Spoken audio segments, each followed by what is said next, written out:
추수감사절 하나님께 올라오신 여러분들을 축복합니다. 하나님께서도 여러분들을 귀하게 여기시고 여러분을 품에 안으시면서 반기셨어요. 하늘의 신령한 복과 땅의 기름진 복으로 채워주실 줄로 믿습니다. 우리 옆에 사람에게 인사하지요. 참 잘 오셨습니다.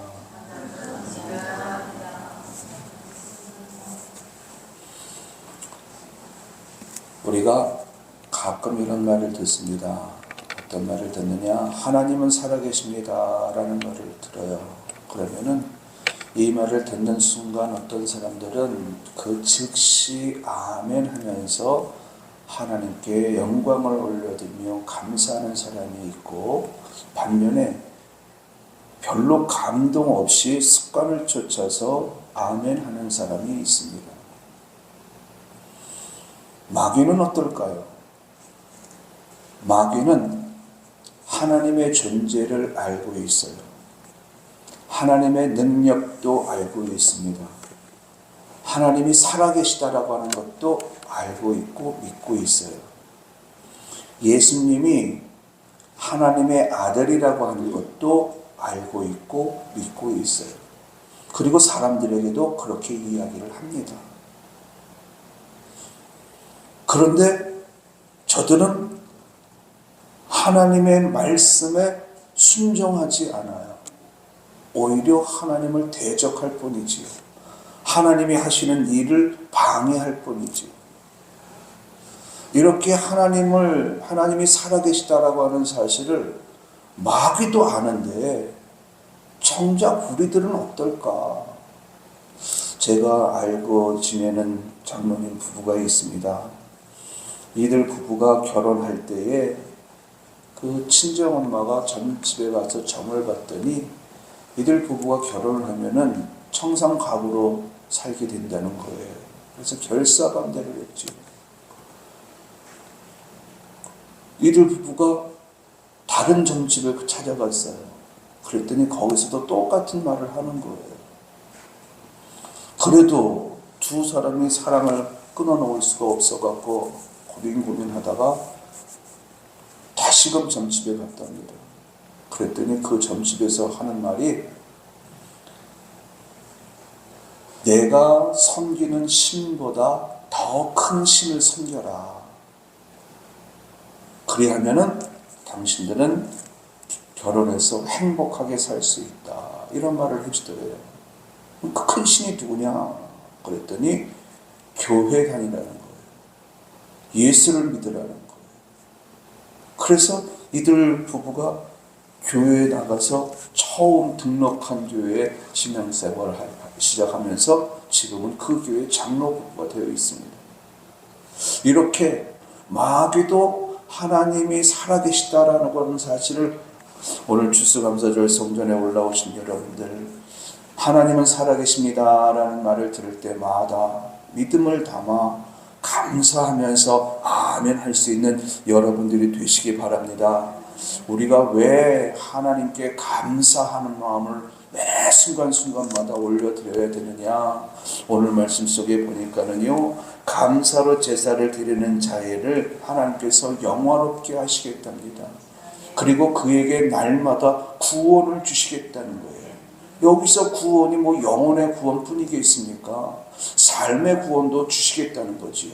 그래서 우리가 하나님은 살아계십니다 라고 하는 말을 들었을 때에는 무조건 아멘으로 화답을 하고, 그리고 하나님에 대해서 생각할 때마다 벌어지는 사건들마다 하나님께 감사를 올려드릴 수 있어야 돼요. 다윗 때에 아삽이라고 하는 사람이 있었습니다. 오늘 시편 50편을 지은 사람인데요, 이 사람은 찬양대 대장이에요. 쉽게 말하면 성가대 대장이지요. 하나님께서 다윗이 아삽을 찬양대 대장으로 세우면서 뭐라고 이야기를 했냐면요, 늘 하나님께 감사하는 찬양을 올려드려라, 이렇게 명령을 했습니다. 다윗이 이렇게 말하는 데에는요, 그럴 만한 이유가 있었어요. 당시 다윗 그러면은 하나님을 잘 잘 섬기고 믿음 안에서 살고 그랬던 사람이잖아요. 그런데 이 다윗 공동체, 즉 하나님을 경외하는 공동체 안에 살고 있으면서도 사람들 중에는 도둑질하는 사람이 있었습니다. 간음하는 사람이 있었고요. 악한 말을 하고 거짓말을 하고 그리고 형제들을 비방하는 사람들이 있었습니다. 그런데 더 웃기는 것은 이런 사람들이 말할 때마다 하나님은 살아계십니다. 하나님의 말씀대로 살아야 됩니다. 이러면서 하나님의 윤리를 전한다는 거예요. 실제로 삶은 하나님과 상관없는 삶을 살고 있으면서 말로는 하나님께 감사합니다. 하나님의 은혜입니다. 하나님은 살아계십니다. 이런 말들을 한다는 거지요. 이에 대해서 하나님은 이런 사람들에게 대해서 뭐라고 말씀하셨느냐? 하나님을 잃어버린 너희여, 이렇게 판단을 하셨어요. 그러면서 내가 너희를 찌르니 너희를 건질 자가 없으리라. 쉽게 말하면요, 하나님이 심판하시겠다는 거예요. 여러분, 하나님을 의식하지 않고 살아가는 자들의 삶 속에 하나님의 은혜를 아는 마음이 얼마나 될까요? 하나님을 인식하지 않고 살아가는 사람들이 하나님께 얼마나 감사를 올려드릴까요? 하나님은 그런 사람들의 예배, 그런 사람들의 고백 받지 않으시겠다는 거예요. 하나님이 정말 살아계심을 믿는다면 하나님의 말씀대로 세상과 구별된 삶을 살아야 되는데, 세상 사람처럼 살면서 입술로는 하나님을 찬양합니다, 하나님의 은혜입니다, 하나님 감사합니다 라고 말을 하니 정말 이 사람들이 하나님께서 기뻐하시는 감사의 제사를 올려드리겠느냐는 겁니다. 하나님은 아시는 거죠. 그런 제사를 드릴 수 없다는 것. 오늘 추수감사절 여러분 성전에 올라오셨습니다. 지난 1년 동안 하나님께서 베풀어 주신 은혜를 돌아보면서 하나님 앞에 정성껏 예물도 준비해가면서 여러분 오늘 성전에 올라오셨습니다. 중요한 것은 이 추수감사절이 사람이 정한 것이 아니라 하나님께서 정하셨다는 겁니다. 그리고 그것을 지키라고 명령하셨다는 겁니다. 과거에 이스라엘 백성들은 애굽에서 노예 생활을 했습니다. 그런 사람들이 이제 가나안 땅에 들어가서 자유인으로 평강과 안식을 누리면서 풍요로운 삶을 살게 되었으니 이들의 삶이 얼마나 축복했습니까? 그런데 이들이 이렇게 축복된 삶을 살기까지는 그동안 하나님께서 베풀어 주신 만 가지 은혜가 있었습니다. 하나님은 백성들에게 이 만 가지 은혜를 잊지 말고 살라는 거예요. 이 만 가지 은혜가 주어졌기 때문에 그 은혜로 인하여 너희가 풍요로운 삶을 살게 되었으니 항상 감사하며 살라는 거예요. 그런 의미로 맥추절을 정해주셨고 수장절을 정해주셨습니다. 수장절이 오늘날 추수감사절이에요.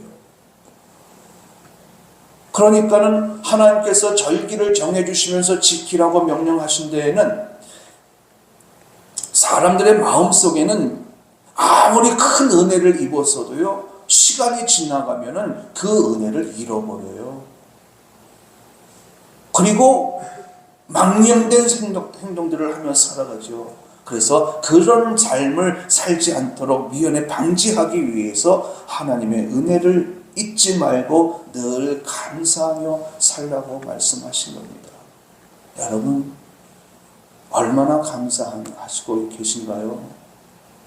하나님의 은혜의 말을 하면서 여러분 하나님의 은혜에 얼마나 감사하고 계십니까? 하나님의 은혜를 돈의 가치로 따진다고 한다면은 하나님의 은혜를 얼마로 바꿀 수 있을까요? 하나님께서 그동안 1년 동안 나와 내 가정에 베풀어 주신 은혜에 감사해서 돈으로 그 감사의 대가를 지불한다면 여러분 얼마나 될까요? 10만 원 될까요? 100만 원 될까요? 하나님께서 베풀어 주신 은혜의 가치가 100만 원 정도밖에 안 될까요?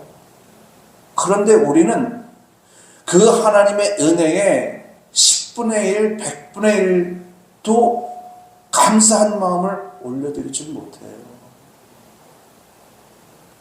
이게 우리들의 현실입니다. 오늘 하나님은 말씀하셔요. 감사로 제사를 드리는 자를 하나님께서 영화롭게 하시겠답니다. 그리고 그런 사람에게 날마다 매 순간마다 하나님의 구원을 보게 하시겠답니다. 우리들 부른교회 성도님들, 하나님의 은혜에 대하여 감사하시고 또 감사하시면서 하나님의 구원을 날마다 목격하며 살아가는 여러분들이 될 수 있기를 예수님의 이름으로 축원합니다. 우리가 이렇게 하나님의 은혜에 감사하며 살아야 하는 이유는요, 그 감사 속에는요 우리가 알지 못하는 능력이 담겨져 있어요. 늘 감사하면서 살아가는 사람들에게 하나님께서 베푸시는 또 다른 은혜가 있다는 거예요. 그것이 무엇일까? 여러분, 감사는요 나를 긍정적인 사람이 되게 합니다. 감사는 나를 긍정적인 사람이 되게 해요. 올 여름에 저희 사모님이 건강검진을 하게 됐습니다. 인천 노회에서 목사님 사모님에게 특별히 이렇게 지원해 주는 게 있어서 우리 사모님이 가서 건강검진을 하게 됐는데, 거기서 조직검사를 해야 되는 상황을 맞이했습니다. 그때 제 마음에 살짝 두려움이 왔어요. 그러나 저는 새 일을 행하시는 그 하나님을 믿기 때문에 그 두려움을 믿음으로 바꿨습니다. 그리고 감사로 바꿨어요. 어떻게 감사로 바꿨느냐? 만일 암이라면 하나님께서 드러내서 치료하실 것이기 때문에 감사. 만일 암이 아니라면 암이 아니기 때문에 감사. 이러면서 이런 마음으로 일주일을 보냈고 일주일 후에 결과지를 받았습니다. 제가 감사한 대로였습니다. 암이 아니라 암 전 단계인 선종이라는 거예요. 그냥 방치해 두었다면 암이 되었을 터인데 조기에 발견하게 된 것이에요. 하나님의 은혜였지요. 감사했습니다. 여러분, 조직검사 들어간다라고 했을 때 왜 두려운 마음이 안 생기겠습니까? 다들 두려운 마음이 생겨요. 그리고 혹시나 암이면 어떨까? 이런 두려운 마음이 생겨요. 그런데 저는 일주일 동안 정말 편안하게 보냈어요. 왜? 하나님이 함께하고 계시니, 또 하나님을 사랑하는 딸이니 하나님께서 지켜주시리라. 감사가 저를 긍정적인 사람으로 바꾸어 놓은 거예요. 여러분, 감사는요 사람을 긍정적인 사람이 되게 합니다. 반면에 불평과 원망을 갖고 살아가는 이 사람들은 부정적인 사람이 되게 해요. 부정적인 사람은 자연스럽게 두려움이 생기고 근심이 생기고 걱정이 생기는데 그것 때문에 망해요. 그러나 긍정적인 사람은 하나님께 대한 믿음과 감사 때문에 그것으로 인하여서 인생을 행복하고 즐겁게 살아가는 삶을 살게 됩니다. 백성들이 광야 생활을 하는 동안 그들에게는요 믿음이 있었을 때도 있었고 믿음이 없었을 때도 있었습니다. 언제 믿음이 있었느냐? 저들이 광야길을 걸어가는 동안 생겨나는 그 문제들을 하나님께서 기적같이 해결해 주셨을 때,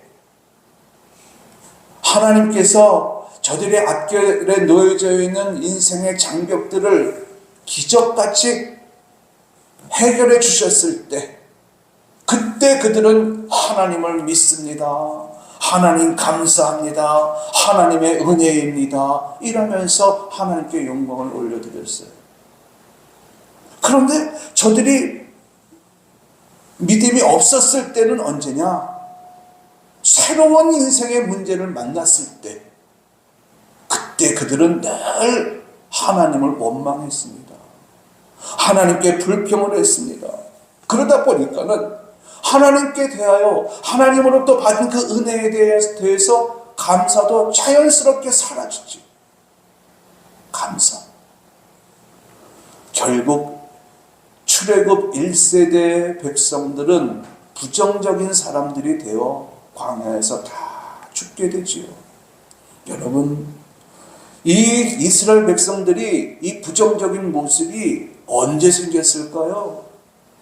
그들은 애굽에서 살면서, 애굽에서 특별히 노예 생활을 하면서 바로에게 압제당하고, 그리고 환경 속에서 오는 그 모든 어려움들, 그런 고통들을 경험하면서 자연스럽게 부정적인 사람이 된 거예요. 그러다 보니까는 모세를 통해서 하나님께서 백성들에게 내가 너희에게 적과 꿀이 흐르는 가나안 땅을 주리라 라는 희망적인 말씀을 주셨을 때에도 그들은 하나님이 누구냐 그러면서 믿지 않았어요. 부정한 거죠. 부정적인 사람 속에 나오는 말인 결국 부정적인 행동이 뿌리는 거죠. 여러분, 성경에 나오는 인물들 가운데에서요, 감사를 가장 많이 한 대표적인 사람을 꼽는다면 바로 다윗입니다. 말씀드린 대로 이 다윗의 삶을 돌아보면은 감사할 것이 별로 없어요. 사실은 아버지로부터 소외당했지요. 형제들로부터 멸시를 받았지요. 그의 삶을 돌아보면은요, 들판에서 사자를 만난 게, 들판에서 곰을 만났는데 곰이 양을 물어가는 그것이 감사한 일이겠습니까? 골리앗과 싸우는 사울 왕에게 쫓김을 받고 아내를 다른 남자에게 빼앗기고 아들들에게 쫓김을 당하고 대적들에게 시달림을 당하고 그의 일생을 돌아보면 감사할 것이 없어요. 그런데도 불구하고 그는 일생을 돌아보면서 하나님 앞에 감사하는 거예요. 다윗이 지은 탄식시를 보면요, 하나님 어찌하여 나는 대적들이 이렇게 많습니까? 이러면서 불평을 늘어놓는 듯 지를 써서 내려갔습니다. 그런데 그 후반부에는 이 다윗이 뭐라고 고백을 하냐면은 모든 이런 환경 속에서 나를 건져주실 그 하나님을 믿음으로 하나님께 감사합니다. 감사할 수 없는 상황 속에서도 이 다윗은 감사하는 사람이 되더라는 거죠. 긍정적인 사람이었기 때문에 그의 입술의 고백은 늘 감사가 되었고, 그래서 이스라엘 백성들로부터 가장 존경받는 인물이 될 수 있었습니다. 여러분, 긍정적인 사람과 부정적인 사람, 이 두 사람을 만나면 여러분들은 어떤 마음이 들던가요? 그리고 어떤 사람과 일하기가 편하던가요? 무슨 말만 하면 안 된다라는 생각을 먼저 하고 안 된다는 말을 하는 사람들이 있습니다. 참 힘들어요. 안 되는 것을 되게끔 만들려고 의논하고 머리를 싸매고, 그리고 안 될 때는 하나님께 도움을 요청하고 이래야 되는데 무슨 말만 하면은 부정적인 말을 해요. 참 피곤합니다, 이런 사람들. 그런데 어떤 사람들은요, 무슨 일을 만나도 매사에 긍정적인 마인드로 적극적으로 나서는 사람이 있습니다. 하나님이 나와 함께 하시니 됩니다. 하나님께 우리가 기도하고 있으니 반드시 될 겁니다. 우리가 힘써 노력을 하고 있으니 될 겁니다. 이렇게 긍정적인 말을 하는 사람들 입에서는요, 항상 감사가 나옵니다. 여러분, 감사는요, 하나님을 믿는 믿음으로부터 나옵니다. 이 감사가 있을 때에 나를 긍정적인 사람으로 바꿔놓고 삶의 모습, 또 얼굴의 표정도 다 밝고 명랑하게 만들어 놓아요. 우리들 푸른교회 성도님들, 하나님 앞에서 언제나 감사하시고 사람들 앞에서도 항상 감사함으로 말미암아 긍정적인 모습으로 비춰지는 은혜가 있길 예수님의 이름으로 축원합니다. 긍정적인 사람이 되어야 우리는 가나안을 정복할 수가 있어요. 가나안을 정복하기까지 난제들이 얼마나 많습니까? 그 난제들을 헤쳐나갈 수 있는 사람은 누구냐? 하나님의 은혜를 기억하고 늘 감사하면서 그 마인드가 긍정적인 사람으로 바뀌어질 때에 믿음의 능력이 나타나고 감사의 능력이 나타나는 겁니다. 이 감사하는 사람들은 얼굴 표정도 달라요. 얼굴 표정에서도 밝음이 나고 빛이 납니다. 없는 가운데에서도, 믿을 수 없는 가운데에서도, 감사할 수 없는 가운데에서도 우리들 푸른교회 성도님들은 감사하시고 믿고, 그래서 긍정적인 사람이 되어져서 하나님께서 주시려고 하는 그 모든 은총 속에 살아가는 여러분들이 될 수 있길 예수님의 이름으로 축원합니다. 옆에 사람과 인사하죠. 우리 감사하며 삽시다. 네. 둘째로, 다윗의 삶을 돌아보면 정말 감사할 것이 하나도 없는 삶이었습니다. 그런데 그는 어렸을 때부터 늘 하나님께 감사했어요. 감사할 수 없는 상황 속에서도 울면서 하나님께 감사했습니다. 단식하면서도 하나님께 감사했습니다. 왜 나에게 이런 일이 벌어집니까? 라고 고백을 하면서도 하나님께 감사했어요. 왜 감사했을까요? 하나님께서 나의 이런 삶의 환경을 바꾸어 주실 것을 믿기 때문이죠.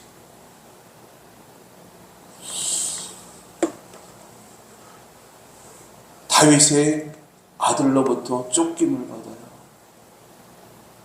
가장 사랑했던 아들이에요. 그리고 그 아들이 자신의 뒤를 이으면 이 나라가 더욱더 강한 나라가 될 것이다 라고 하는 소망을 가졌던 아들이에요. 얼굴도 잘생겼어요. 키도 커요. 그런데 그런 아들로부터 죽음의 위협을 당하면서 도망을 다녀요. 이런 환경이 다윗에게 주어졌는데 여러분, 어떻게 감사할 수 있겠어요? 감사할 수 없지요. 장인 사울 왕이 자기 아내를, 다윗의 아내를 다른 남자에게 주어버렸어요. 어떻게 감사할 수 있겠습니까? 자신의 삶을 돌아보면 정말 감사할 것이 하나도 없는데, 그럼에도 다윗은 하나님께 감사를 놓지 않으니 하나님께서 고비 때마다 그의 인생에 반전을 가져다 줘. 눈물이 변하여 기쁨이 되게 하시더라는 것이요. 저주가 받은 삶을 살고 있는 것 같은데 축복받는 삶으로 바꾸어 주시더라는 거지. 여러분, 감사는요, 이렇게 우리들의 삶의 환경을 바꾸어 놓습니다. 감사의 능력이에요. 사도 바울이 이방의 빛으로 부름을 받고 처음 가서 교회를 개척한 곳이 빌립보 교회예요. 유럽 최초의 교회가 빌립보 교회입니다. 그런데 여기서 복음을 전하는데 한 귀신 들린 여종을 치료했거든요. 귀신병을 낫게 했어요. 그런데 그 여종의 주인은 이 귀신 들린 여인을 통해서 점을 쳐고 이득을 취하는 사람이었어요. 근데 그 귀신을 쫓아냈으니 여종이 점을 칠 수가 없잖아요. 그러니까 이 종의 주인들로부터 바울이 고소를 당해갖고 결국 법정에 서서 지하 감옥에 갇히는 신세가 되고 말았습니다. 복음을 전하다가 어떻게 이런 일이 일어날 수 있을까? 하나님의 영광을 위해서 살겠노라라고 고백을 했고, 하나님의 말씀대로 이제 이방의 빛으로 그 사명을 감당하겠습니다라고 고백하면서 첫 사역지가 필리포인데, 거기에서 심하게 매질을 당하고 지하 감옥에 갇혔으니 이 감사할 일이겠습니까? 그런데 이 바울과 실라가요, 지하 감옥에 갇혀 있으면서 찬양을 하는 거예요. 하나님께 감사 기도를 올려드리는 겁니다. 뭐가 그렇게 감사할까? 그런데도 불구하고 사도 바울과 실라는 그곳에서 감사 기도를 올리고 찬양을 올려드리는 거예요. 그랬더니 갑자기 큰 지진이 일어나서 옥문이 열리고 착고가 풀려지고 막 이런 일들이 벌어지는 거예요. 이에 깜짝 놀란 간수장이 바울과 실라가 탈옥을 했구나 놀랬죠. 그때 그 충격에 받아서 이 간수장이 자살을 하려고 했었는데, 사도 바울이 그런 짓 하지 말아라, 우리 도망가지 않았다. 여기에 깜짝 놀라서 우리가 무엇을 해야 구원을 받을 수 있습니까? 그때 우리가 잘 알고 있는 말씀이 나오죠. 주 예수를 믿으라, 그리하면 너와 내 집이 구원을 얻으리라.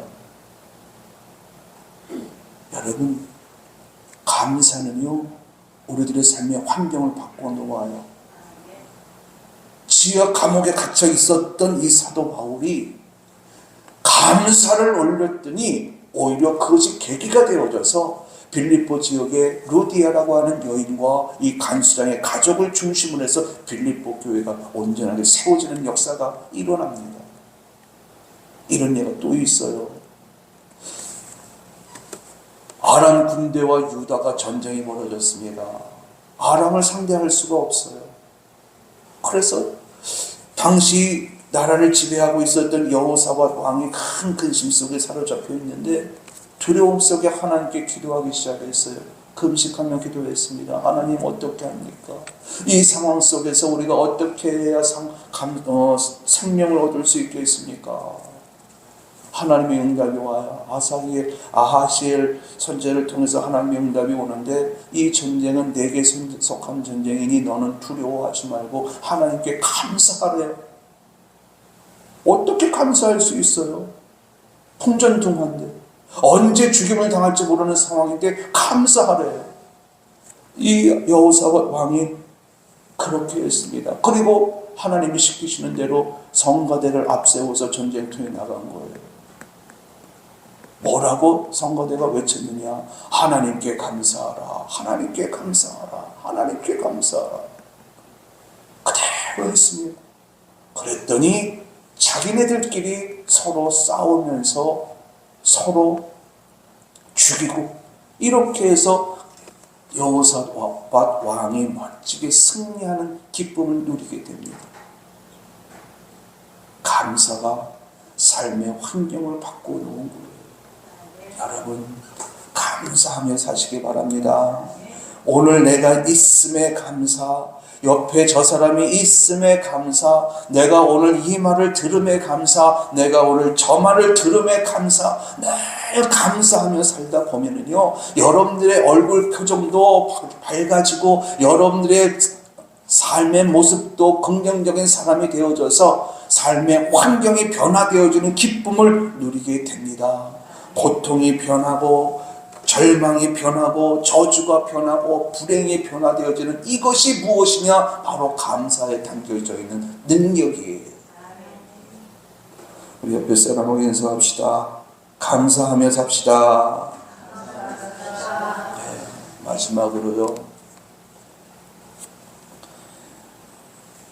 예수님이 예루살렘으로 들어가시겠다가 10명의 문둥병자를 만납니다. 그들은 예수님께로 가까이 올 수 없었어요. 그래서 저 멀리서 주 예수여 우리를 불쌍히 여기소서 큰 소리를 외쳤어요. 그랬더니 그때 예수님이 너희들의 몸을 제사장에 가서 보여라 큰 소리로 해주었습니다. 그리고 10명의 문둥병자들이 제사장에게 가서 달려갔지요. 그런데 달려가는 동안에 저들의 몸에 변화가 오기 시작을 한 거예요. 절대로 치료될 수 없었던 그 문둥병이 치료가 되어진 거지. 그런데 그 중에 한 사람, 사마리아 사람만 예수님께 와서 감사의 말씀을 전하는 거예요. 예수님이 물어요. 너희들 몸이 치료되어진 사람이 10명인데 나머지 9명은 어디 갔느냐? 그리고 어찌하여 너 혼자만 와서 내게 감사하느냐? 이렇게 물으면서 예수님이 말씀하셔요. 네 믿음이 너를 구원하였느니라. 이게 무엇을 의미합니까? 여러분, 하나님께 감사하는 자는요, 그것으로 끝나지 않고 더 큰 감사가 주어짐을 여러분 믿으시기 바랍니다. 오늘 본문 속에서 말씀하셔요. 감사로 제사를 드리는 자가 나를 영화롭게 하나니 내가 그 사람에게 하나님의 구원을 보이리라. 하나님의 구원. 그러니까는 이 감사는 그냥 감사로 끝나는 것이 아니라 또 다른 감사의 조건이 내게 부어지고 그것으로 인하여서 우리는 더 큰 하나님의 축복 속에 살게 된다는 거예요. 이것이 감사 속에 담겨져 있는 하나님의 능력입니다. 어렸을 때 시골에 가서 펌프질을 한번 해본 적이 있어요. 펌프에 물이 없더라고요. 그런데 외사촌 동생이 거기에다가 물을 조금 붓더니 열심히 펌프질을 하는 거예요. 그랬더니 그냥 물이 쏙 나오는 겁니다. 마중물이라고 그러죠. 여러분, 감사는요, 더 큰 하나님의 축복을 누리게 하는 마중물입니다. 그러므로 입술 속에서 늘 감사가 고백되어져야 돼요. 감사할 수 없는 상황 속에서 감사하는 것이 진짜 감사예요. 감사할 것이 있어야지 감사하지 않냐? 이건 마귀의 말입니다. 둘러보세요. 왜 감사할 것이 없습니까? 저 사람이 없는 것이 좋을까요? 그래도 있어서 감사한 게 더 많은 거예요. 이런 말을 듣는다고 해서 힘들까요? 아니요. 이런 말을 들을 수 있게 되어져서 내가 고칠 수 있기 때문에 감사한 겁니다. 여러분, 감사는 더 큰 하나님의 축복을 불러오게 하는 능력이 있음을 여러분 믿으시기 바랍니다. 그래서 우리는 더 큰 하나님의 축복을 원한다면 내 입술에 감사를 달고 살아야 돼요. 여러분, 무엇이 감사합니까? 추수감사절이기 때문에 하나님 앞에 헌금을 드리면서 감사한다. 무엇이 감사합니까? 여러분, 1년을 돌아보면 하나님의 은혜 아닌 것이 없습니다. 그런데 단순한 입술의 고백이 아니라 정말로 여러분들의 마음을 담고 믿음을 담아서 여기까지 온 것이 하나님의 은혜였습니다. 참으로 감사합니다. 고백할 수 있는 여러분들이 될 수 있길 예수님의 이름으로 축원합니다. 어저께 우리 사모님과 함께 요 장식을 이렇게 준비를 하면서 다 마치고 둘이 제가 우리 손잡고 기도합시다 그러면서 같이 기도했어요. 1년의 삶을 돌아보았습니다.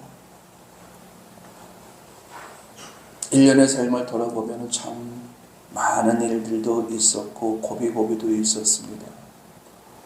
특별히 솔직히 말씀을 드린다면은 여기까지 오는 동안 여러모로 물질적으로 어려운 부분이 있었습니다. 그런데 여기까지 왔어요. 궁핍해 보였지만 궁핍하지 않았습니다. 없는 것처럼 보였지만 없지 않았습니다. 돌아보니까 하나님의 은혜더라고요. 기도하면서 눈물이 나더라고요. 정말 하나님의 은혜, 그 은혜에 대해서 내가 얼마나 감사하며 살았을까. 누구를 탓하지 마시고 지금도 하나님의 은혜가 내게 부어지고 있음을 여러분 믿으시고 감사만 하면서 살아가는 여러분들이 되시기 바랍니다. 오늘 말씀의 결론은 23절입니다. 감사로 제사를 드리는 자가 하나님을 영화롭게 한답니다.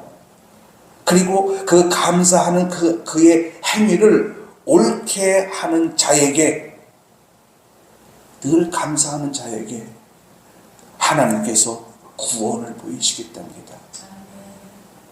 물질의 고통을 받고 있는 자에게 물질의 구원을 주시고, 건강의 문제 때문에 고통받고 있는 자에게 건강의 구원을 주시고, 자녀 문제 때문에 고통받고 있는 자에게 자녀의 구원을 주시고, 삶의 그 어떤 어떤 문제 속에서도 감사하는 자에게 그 구원을 주시겠다고 말씀하셔요. 그러므로 옆에 사람하고 인사합시다. 감사하며 삽시다. 감사하며 삽시다. 기도하겠습니다. 은혜가 풍성하신 아버지 하나님, 감사합니다. 하나님의 은혜였습니다. 하나님의 은총이었습니다. 그 은혜의 가치를 우리가 얼마나 따질 수 있을까요? 하나님, 부족한 저희들 그 가치만큼 올려드릴 수는 없지만 믿음을 담아서 진심으로 감사를 올려드리오니 감사 속에 담겨져 있는 놀라운 능력들을 이루며 살아가는 저희들 될 수 있도록 인도하여 주옵소서. 할렐루야. 감사드리며 예수 그리스도의 이름으로 기도드리옵나이다. 아멘.